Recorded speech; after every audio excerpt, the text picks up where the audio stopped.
پھر وہ Joe Biden کے دور میں وہاں سے انخلا ہوا، عمران خان صاحب پاکستان میں تھے. تو بہرحال ایک تو لمبی داستان ہے، لمبی کہانی ہے. تو اب ٹرمپ جو ہے جو کہہ رہا تھا کہ میں امریکی لوگوں کا پیسہ امریکہ کے اوپر ہی خرچ کروں گا، اپنا امریکہ کو دوبارہ عظیم بناؤں گا، وہ ٹرمپ اب کہہ رہے کہ نہیں میں بٹگرام ایئر بیس واپس لوں گا. تو اس پر سن کر حیران پریشان ہو گئے ٹرمپ. انہوں نے ان کی طرف دیکھا تو ٹرمپ نے کہا کہ میں اس لیے میں بٹگرام ایئر بیس واپس لینا چاہ رہا ہوں کیونکہ وہاں سے چین کے جو جہاں جوہری ہتھیار بنتے ہیں وہ علاقہ صرف 1 گھنٹے کے فاصلے پر ہے. یعنی ان کے جو جہاز ہوں گے، لڑاکا طیارے ہوں گے، ان سے 1 گھنٹے کے فاصلے پر، یا میزائل کے 1 گھنٹے کے فاصلے پر. یعنی چھری چلاؤں گا اور ایٹمی ہتھیار جو ہے وہ چین کے تباہ کر دوں گا. اب ظاہر ہے یہ جو ڈیولپمنٹ ہوئی ہے خطے میں، جس میں امریکہ کا پتہ کٹتا ہوا نظر آ رہا ہے، چین کی اسٹرانگ فوٹنگ ہو رہی ہے پاکستان اور امریکہ انڈیا کی جنگ کے بعد، اور اب یہ جو معاہدہ ہوا ہے اس معاہدے کے بعد تو صورتحال تو بدل جائے گی. تو اب وہ امریکہ جو ہے وہ چین کو کہہ رہا ہے کہ ٹھیک ہے پھر اگر آپ ایسا کرو گے، میرے اتحادی مجھ سے چھینو گے اور میرے ڈومین میں آ جاؤ گے تو پھر میں تو تیرے اوپر حملہ کر دوں گا. اور ظاہر ہے چین ایک بہت بڑی طاقت ہے، لیکن چین فزیکلی جنگ کے ہمیشہ خلاف رہا ہے. ان کی حکمت عملی کبھی بھی فزیکلی جنگ والی نہیں رہی. لیکن ایسا بھی نہیں ہے کہ انہوں نے یہ جتنے جہاز بنائے ہوئے ہیں اب وہ 5 جنریشن کا 5th جنریشن کا بنا رہے ہیں لڑاکا طیارہ. اب وہ جتنا کچھ کر رہے ہیں ایڈوانس ٹیکنالوجی جو ہے وہ جنگی اس میں لا رہے ہیں، تو وہ کیا صرف دنیا کو بیچنے کے لیے لا رہے ہیں یا وہ خود بھی استعمال کریں گے؟ اور جو سب سے سچل چیز ہوتی ہے، جو اصل والی چیز ہوتی ہے، وہ تو رکھتے اپنے پاس ہے، وہ تو کسی کو دیتے بھی نہیں ہیں، اس کا ماڈل تک کسی کو نہیں دکھاتے. تو چین ظاہر ہاتھ پر ہاتھ رکھ کر تو نہیں بیٹھے گا. تو ٹرمپ صاحب نے میسج کیا ہے چین کو کہ بھئی آپ نے جو کیا ہے وہ میں سمجھ گیا ہوں کہ آپ کیا کرنا چاہ رہے ہو.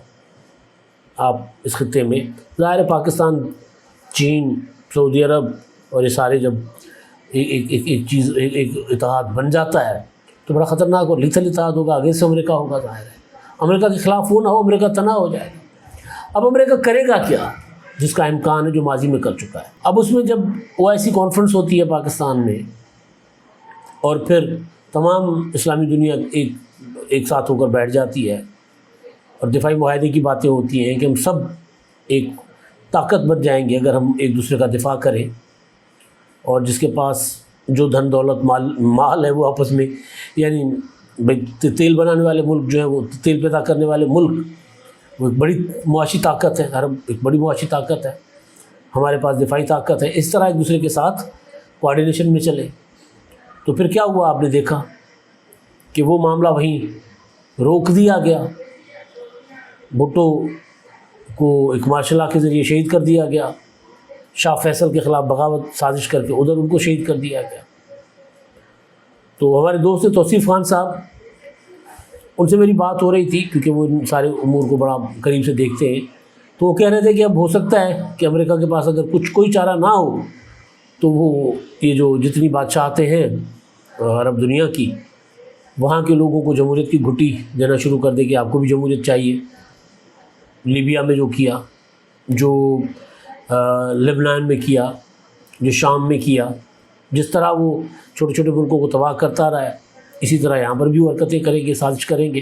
تو کوئی پتہ نہیں ہے کہ کل کو سعودی عرب میں بھی لوگ نکل پڑے کہ ہمیں جمہوریت چاہیے. تو وہ تو امریکہ کا پرانا کھیل ہے. لیکن اگر جس طرح امریکہ تنہا ہو رہا ہے تو اب شاید وہ اس طرف نہ اس طرح کی کوئی سازش کامیاب کر پائے. امریکہ شاید نہ کر پائے، کرنے کی کوشش تو وہ پوری کرے گا. اب جب اپنے اتحادی ان کو حیران ہو کر دیکھتے ہیں کہ جی بھائی یہ بابا کیا کہہ رہا ہے، تو وہ پتہ نہیں کس پوزیشن میں ہوں گے. اچھا جی، اب بھارت کے ترجمان ہیں دفتر خارجہ کے، انہوں نے ایک بیان جاری کیا ہے پاکستان اور سعودی عرب کے درمیان ہونے والے معاہدے کے بعد، ٹویٹر پر، ایکس پر. اور انہوں نے کہا ہے کہ جی پہلا رد عمل ہے جس میں وہ یہ کہہ رہے ہیں کہ یہ نام ہے جناب رندھیر جیسوال، اور انہوں نے کہا کہ جی بھارتی حکومت اس پیش رفت سے پہلے ہی آگاہ تھی اور معاہدے پر دستخط کی رپورٹس کا بغور جائزہ لے رہی ہے۔ حکومت اپنی قومی سلامتی اور مفادات کے تحفظ کے لیے ہر ممکن اقدام کرے گی، ساتھ ہی اس معاہدے کے خطے اور عالمی استحکام پر ممکنہ اثرات کا تجزیہ بھی کیا جا رہا ہے۔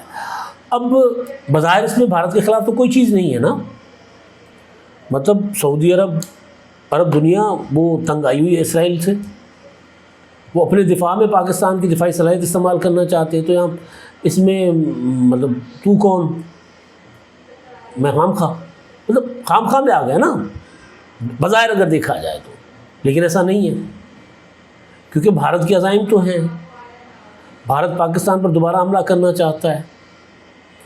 پچھلا حملہ جب بھارت نے کیا تھا تو کہا گیا ان کے پاس تو پیٹرول نہیں ہے، تیل نہیں ہے، ڈیزل نہیں ہے، اب تو ہمارے پاس اگر دوبارہ بھارت نے کوئی ایسی حرکت کی تو وہ تو ہمارے پاس ہوگا، کیونکہ دفاعی معاہدے میں سب کچھ ہے، اور یہ جو معاہدہ ہوا ہے اس میں تو ایک ایک چیز پھر ہم ایک دوسرے کو سپورٹ کریں گے، ہمارے پاس فوج ہے، ہم فوج دیں گے سعودی کو، ان کے پاس تیل ہے، ہمیں تیل دیں گے جنگ کے دوران، اور ہمیں بہت زیادہ بڑی سپورٹ وہ دیں گے۔ تو وہ بھارت خام خواہ میں پریشان نہیں ہے، وہ یہ دیکھ رہا ہے کہ جو کنگرا پاکستان جس کی معیشت ان کے سابقہ وزیر اعظم عمران خان کے بقول ڈیفالٹ کر رہی تھی، یا خواجہ آصف صاحب کے بقول ہم ڈیفالٹ کر چکے ہوئے تھے، تو وہ والا پاکستان اگر جنگ میں اتنی کمال قسم کی پرفارمنس کرتا ہے اور بھارت کو ناکو چنے چبواتا ہے، تو اگر اسی پاکستان کو سپورٹ مل جاتی ہے گلف کی، عرب ممالک کی، سعودی عرب کی بادشاہتوں کی، تو پھر کیا ہوگا؟ تو اینی پریشان نہیں ہے بھارت، تو بھارت کی پریشانی ابھی آگے اور بڑھے گی۔ اچھا جی، اب علیم خان صاحب وفاقی وزیر کمیونیکیشن کے، وہ گئے ہوئے تھے کل جلال پور، اور انہوں نے وہاں پر صوبائی وزیر سینئر صوبائی وزیر مریم اورنگزیب صاحبہ وہاں تھی، ان کے ہمراہ تھے وہ وہاں پر، اور خواجہ سلمان رفیق بھی تھے۔ انہوں نے وہاں پر جائزہ لیا موٹر وے کو، M5 کو ہونے والے نقصان کا جلال پور کے پاس، اور پھر انہوں نے کہا کہ اگر لوگوں کو جلال پور پیروالا کو بچانے کے لیے موٹر وے کو توڑنا پڑا، کٹ لگانا پڑا، تو ہم ایک دریغ نہیں کریں گے۔ میں حیران پریشان ششتر کہ موٹر وے تو بھائی پانی نے توڑ دیا، مطلب اتنے بڑے آپ لوگ ایکسپرٹ ہو، آپ لوگوں کے اتنے بڑے ایکسپرٹ بیٹھے ہوئے تھے تو پہلے دیکھ لیتے۔ مجھ جیسا ایک عام آدمی جو تھوڑا بہت مطلب کوئی 2-4% سمجھتا ہے پانی کے معاملات کو، دریاؤں کے بہاؤ کو، یا ابھی گزرگاہوں کے حوالے سے تھوڑی سی معلومات رکھتا ہے، تو وہاں تو اتنے بڑے بڑے دماغ بیٹھے ہیں، جو موٹر ویز بنانے والے بیٹھے تھے، موٹر وے ڈیزائن کرنے والے بیٹھے تھے، اریگیشن سسٹم کو چلانے والے بیٹھے تھے، دریاؤں کا پہرا دینے والے بیٹھے تھے۔ تو میں کہتا رہ گیا کہ بھائی یہ جو پانی کو آپ لوگ نا آوارہ بنا کے پھرا رہے ہو، اس کو کنٹرولڈ کٹ دو۔ جب دریا بھر جاتے ہیں تو کنٹرول کٹس کے ذریعے ان کو کنٹرول کیا جاتا ہے، تاکہ پانی ایک ایسے علاقے سے دریا کو کٹ لگا کے اور نکالا جائے جہاں کم سے کم نقصان ہو، اور پھر وہ پانی گھومتا گھماتا واپس آپ لے کر آئیں دریا میں نیچے، کوئی 40 کلومیٹر پر، 50 کلومیٹر پر، 60 کلومیٹر پر پانی نیچے آ جاتا ہے، تو وہ پانی جو دریا میں بڑا فلو ہوتا ہے وہ نکل جاتا ہے، اور باقی جو آپ کٹ لگا کر لاتے ہیں تو وہ پانی ویسے بھی ضائع ہو کے، لاسز ہو کے، تھوڑا سا پانی آ جائے گا دریا میں۔ یہاں پر نظر آ رہا تھا کہ پانی نکل ہی نہیں رہا، پانی کہیں جا ہی نہیں رہا۔ سوچا گیا کہ فلاں بند توڑیں گے، نہیں توڑا گیا۔ جن بندوں کو توڑا گیا اس کے نقصان زیادہ ہوا، فائدہ کم ہوا۔ جن بندوں کو توڑا جانا تھا نہیں توڑا گیا۔ اب وہ کہہ رہے ہیں کہ جی جلال پور پیر والا کو ہم نے بچانے کے لیے اگر ہمیں موٹر وے توڑنا پڑا تو ہم توڑیں گے، تو وہ تو پانی نے خود توڑ دیا۔ اور جلال پور پیر والا کا چھوڑا کیا، علی پور والوں کا بچا کیا، شجاع آباد والوں کا بچا کیا؟ تباہی تو لوگوں کی ہو گئی ہے۔ چلو اس بار آپ تجربے میں تھے، اگلی باری سے ہی جہاں جہاں سے موٹر وے کو نقصان پہنچا ہے، جہاں جہاں پانی پھنسا ہے، وہاں پر بڑی پلیں بنا لیں. موٹر ویز کی تو ہمیں ضرورت ہے، وہ تو چاہیے، لیکن یہ تو نہیں ہے نا موٹر ویز یا سڑکیں جو ہیں وہ آپ آبی گزرگاہوں پر راستہ روکتے رہے اس کا. یہ نہیں ہونا چاہیے. اچھا جی، اب آج شیڈول کے مطابق عمران خان صاحب کی جو GHQ حملہ کیس میں پیشی ہے راولپنڈی کی انسداد دہشت گردی کی عدالت میں، اور پہلے حکومت نے فیصلہ کیا تھا، جیل حکام نے فیصلہ کیا تھا کہ جیل ٹرائل ہوگا، نوٹیفیکیشن کیا گیا تھا وزارت داخلہ نے، لیکن وہ نوٹیفیکیشن واپس کر کے فیصلہ کیا گیا کہ جیل ٹرائل کے بجائے عمران خان صاحب کا ویڈیو لنک پر ان کی پیشی یقینی بنائی جائے گی. اس حوالے سے پرسوں جو عدالت کے حوالے سے خبر آئی تھی، متعلقہ عدالت کے حوالے سے، کہ انہوں نے سخت قسم کے SOPs بنائے ہیں کہ ریکارڈنگ کوئی نہیں کرے گا، ویڈیو کوئی نہیں بنائے گا، صرف اور صرف ویڈیو لنک وہی ہوگی جو عدالتی عملے کے پاس ہوگی، اور کوئی اس کو استعمال نہیں کر سکے گا، ویڈیو بنا نہیں سکے گا، باہر نہیں چلا سکے گا، اور اگر کوئی ایسا کرے گا تو اس کو سزا ہوگی، جرمانے کا فیصلہ بھی کیا گیا. اب خبر یہ ہے کہ راولپنڈی کی جو انتظامیہ ہے انہوں نے سخت سیکیورٹی پلان بنا دیا ہے اور سخت انتظامات کیے جائیں گے عدالت میں. ممکن ہے کہ عدالت میں آج کسی کو موبائل لے کر جانے کی اجازت ہی نہ دی جائے، کیونکہ جب نیب کے اپنا آرڈیننس کے خلاف یا نیب قانون کے خلاف جو عمران خان صاحب کی پٹیشن تھی سپریم کورٹ آف پاکستان میں، آپ کو یاد ہوگا، اس میں 2 یا 3 بار عمران خان صاحب کو ویڈیو لنک پر لایا گیا تھا. تو پہلی بار تو عمران خان صاحب کی تصویر باہر آ گئی تھی، اور اس تصویر باہر آنے کے بعد اچھی خاصی کھلبلی مچ گئی تھی، اور اس کے بعد جو اگلی ان کی پیشیاں تھیں ان میں تصویر باہر نہیں لائی جا سکی.